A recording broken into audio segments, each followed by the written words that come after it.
15 अगस्त को पूरा भारत देश आजादी के अमृत महोत्सव में डूबा हुआ था।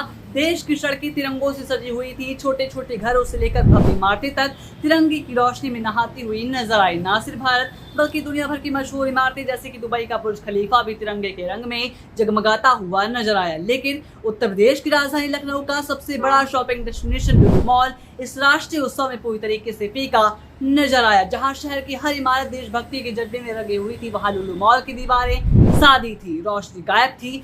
ये उदासीनता गंभीर सवाल खड़े करती है, क्या ये लापरवाही थी या फिर जानबूझकर की गई उपेक्षा। 15 अगस्त को पूरे देश के साथ साथ लखनऊ शहर तिरंगे की लहर में डूबा हुआ था, लेकिन लुलु मॉल इस उत्साह से कोसों दूर था। शहर के अन्य मॉल कॉम्प्लेक्स इमारतें तिरंगों की रोशनी में जगमगा रही थी, पर लुलु मॉल की दीवारें उदास सी दिखाई दे रही थी। हमेशा जलने वाली सजावटी लाइट भी गायब थी।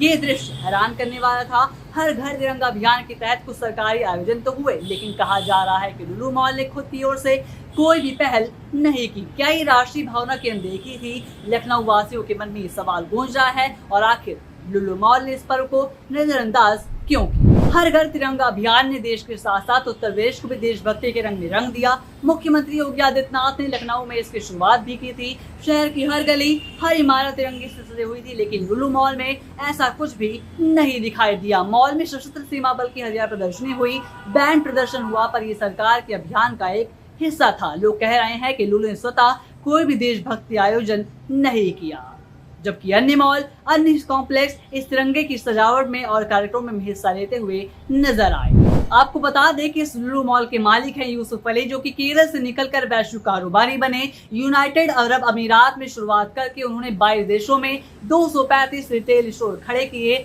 लखनऊ का लुलु मॉल भी उनकी इस भव्य परियोजना का एक हिस्सा रहा है और इसका उद्घाटन खुद मुख्यमंत्री योगी आदित्यनाथ ने किया था। लेकिन स्वतंत्रता दिवस पर मॉल की उदासीनता ने खूब सवाल खड़े किए हैं और ये बवाल अब हर ओर मच गया है। लोग सवाल उठा रहे हैं कि क्या एक वैश्विक ब्रांड होने के बावजूद लुलु मॉल भारतीय भावनाओं को समझने में चूक गया?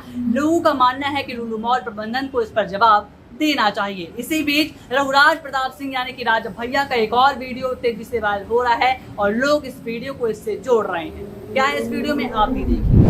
और हमारा स्पष्ट मानना है, लोगों ने जापान की तुलना करी के साथ जापान कभी किसी का गुलाम नहीं रहा, और जापान हो, यूरोप के कई देश हों, उनके साथ सबसे बड़ा फायदा जानते हैं क्या है?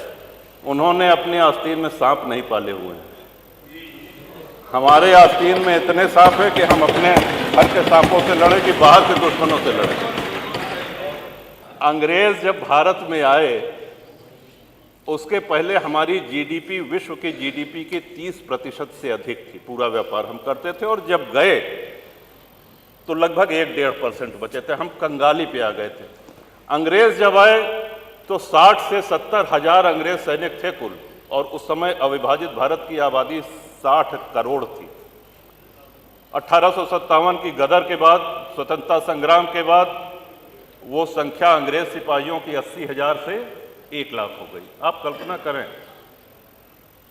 60 करोड़ लोगों पर 1 लाख अंग्रेज सैनिक हुकूमत करते रहे, हमारा खून चूसते रहे। क्यों? क्योंकि हम मौन रहे, हम निष्क्रिय रहे।